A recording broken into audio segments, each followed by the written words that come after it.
Howdy y'all, this is Junkerman here with Aspect Expressions, my Marvel Champions blog. And this is a video for Adam Warlock Home Rules. And this is a redo.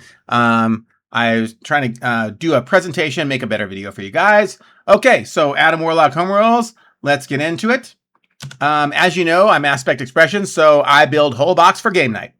And why do I do home rules? This is ridiculous. Oh my gosh, you're changing the game, blah, blah, blah. Well, game night's the problem. I'm the only one who has Marvel Champions. I want to bring it to game night. And if my friends get a frustrating hero, guess what? They're not going to play. So the motive behind all these changes that I make is fun for game night. If I have a frustrating hero, nope, I'm going to fix it. I'm going to work on figuring out some way to fix it. So that, you know, we have home rules for lots of, the typicals, Hulk and a few others. Okay. So I'll be doing, this is like one of a series. Adam, I think, for me, is more frustrating than Hulk to play. Obviously, building his deck can be frustrating because you're like, oh my gosh, I only get one of every card and stuff. It could be, this is a difficult deck to build. And you can look at Marvel CDB, that's all right. But just building on your own and with your own thoughts, it's really tricky.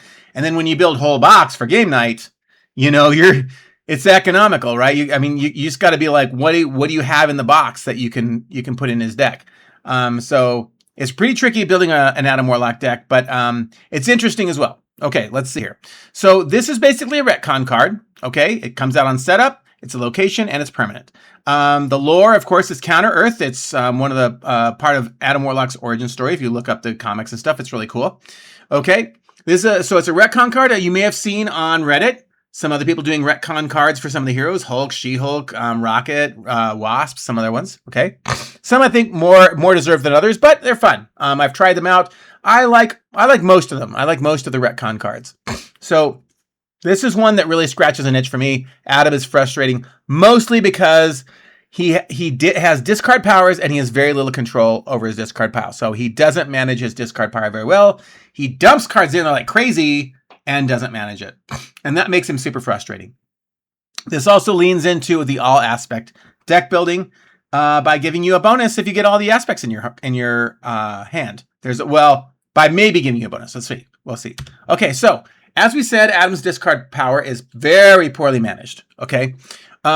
He doesn't manage his discard pile. He has 2 quantum magics. And if you're like me, oh my gosh, you get your initial hand. Guess what's in your opening hand? Quantum magic. So you hard mulligan for an upgrade. The second quantum magic shows up, another dead card, and then you get summoning spell, and that discards all your upgrades, and now you're handicapped for the whole game. And I can't tell you how many times that's happened. It's so frustrating. And some people are like, well, just play him 16 more times. No, that is not going to work on game night. If my friends are frustrated, boom, the game's over. Okay, they're just going to be like, whatever, I had a bad experience with Marvel Champions. I don't want to play again. Okay. And so I kind of really have to keep the decks fresh and make sure that they're not frustrating, that they have a fun feel to them, okay? Now, my friends have played Magic the Gathering, so they know what a tutor deck is, and this is kind of leaning into that. I'm going to say discard search deck because, I don't know, tutoring as a term always flummoxed me for Magic. But for Marvel Champions, I'm calling it a discard search deck. That's what I'm calling it. Okay, so Quantum Magic.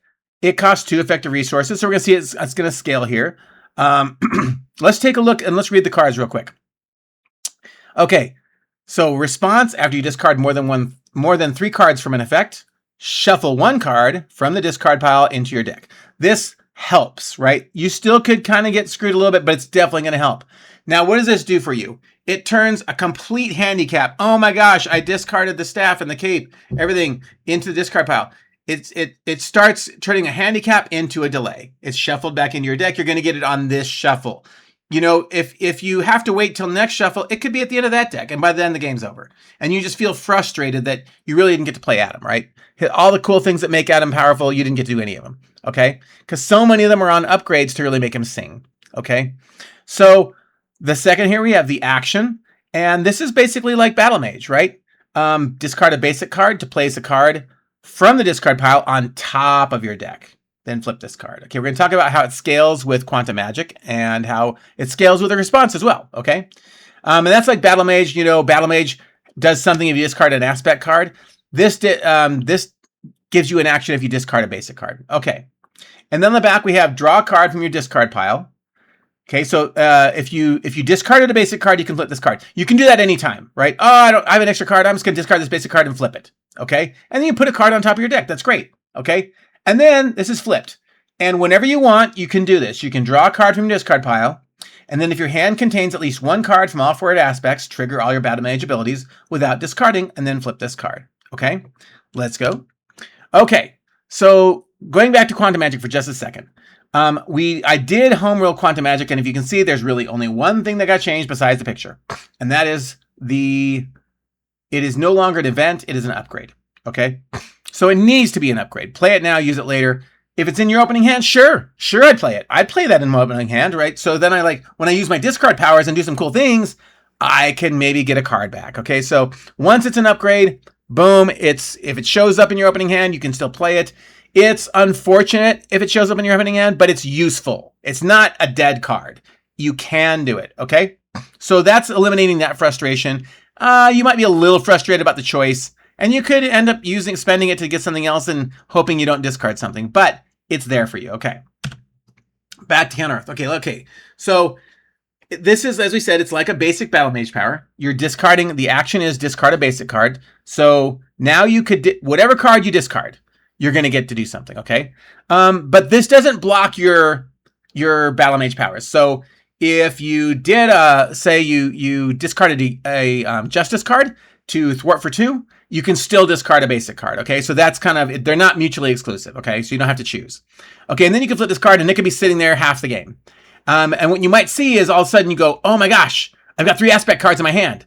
And then you can use the action to draw a card from the discard pile. That's the 4th aspect. Hopefully you have that 4th aspect in your discard pile. And then boom, you got all 4 aspects, and boom, you can trigger the battle mage abilities. And that's really fun. You don't want to wait too long because, of course, it's flipped over, then you're not getting your response. So that's kind of the thing. It's a little risk reward here. And I think that's what makes this fun. It's not overpowered. It's just something fun. And it has that sort of Wakanda Forever feel to it. Okay, so as you line everything up, then you get a big turn. Okay, so how does this scale with Quantum Magic? Okay, so Quantum Magic is 2 effective resources to put a card in your hand. So that's in blue there, okay? The action here on Counter-Earth on the front side is 1 effective resource, discarding a basic card, which you have to have a basic card, to put it on top of your deck. Okay, so that's second best. But it only costs you 1 effective resource. You'll get the card next hand, okay? And then shuffle a card in is the 3rd best. So that's your response. That's 0 effective resources, okay? So you can see the hierarchy here. Quantum Magic costs the most, but it gets you the best return. The action, discarding a basic card, places a card on top. That's 2nd best. And then shuffling a card in, at least it does handicap you a little bit, but it's not going to be, it doesn't handicap you completely. It delays you a little bit. Okay. Now the weird one. Here we go. These, let's see. So we got the flip side. So here's what are we trying to do here, and will you ever get it? What's great about this is initially, sure, it's hard to get, and that's kind of the point, right? If you play Wakanda Forever on the first hand, you're not getting a lot out of it, okay? And it's not very often you're going to get all 4 aspects in your hand right off the bat. Okay, you could mulligan if you mulligan aggressively, you could try to get this, okay, and that's possible. But as your deck thins, then the ratio of aspect events, or whatever you have in your deck, aspect cards, to hero cards goes up. You start getting rid of some of those because you're playing them on the board. You have your supports and your upgrades and stuff, and your deck thins out, okay? And so that's why this feels like Wakanda Forever, because it starts building up, and then you have a bigger chance to get these big turns, okay? So that's fun. And if you can get this, once, twice, 3 times a game, it's really blast. It's really, oh yeah, he got the rainbow power. He did it, yay, okay? So you can kind of set it up. It's really fun. Okay, now the funsy stuff. Boom, here we go. Cosmic entities. Oh my gosh, what are you doing? This is just for funsies, guys. You know why I do this? Because look at the bottom. My group loves these cards. They do. They play these cards when they probably shouldn't. Okay, they probably have better plays in their hands, but no, they see these cards. And we've read all the comics. Okay, we read all the Infinity Gauntlet series. We've read a bunch of these things, and we love, the stories and stuff like that. So, I changed that. What do? They scale in cost and effect. So 1 player, it costs 1. 2-player costs 2. So it's a little bit cheaper. Okay, so it's slightly cheaper. You can see that. And then it scales with the effect. It removes 2 threat per player and stuff like that. So you have a little slightly bigger effect, but I think for me, that's what makes it fun. It's a gamble. You know, you could put the gardener in the villain deck and maybe he pops up and everyone's already at full health and it does nothing. Or he could get discarded from another effect. You don't know. I mean, like sometimes heroes discard off the encounter deck and whoops, that's gone. Okay. So it's a risk, right? You might not get anything out of it. You might get some cool stuff out of it. And so I think when the cosmic entities show up, the most thematic thing is for them to affect the whole team. Everyone gets something from the cosmic entity. Okay, and then sure, it blocks a villain turn, but you don't know what turn, and you really don't know if it's going to at all.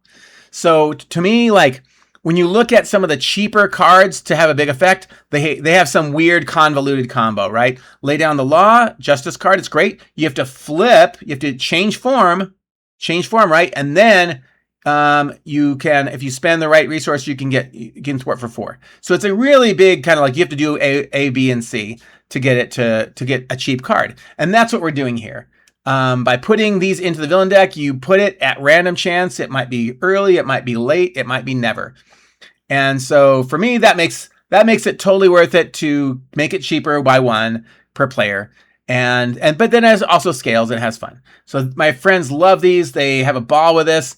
Because they love them so much, I just kind of did this home rule for them, and they love playing these. If you like it, sure, I'll put a link for my blog. You can where you can print all these out and have fun. So this is Junkerman with Aspect Expressions and all my silly Adam Warlock home rules. As you can see, there's the Retcon card, just changing quantum magic to an upgrade, and then these silly things which are totally optional. All right. Thank you guys for watching, and hope you have fun playing Marvel Champions. Catch you later.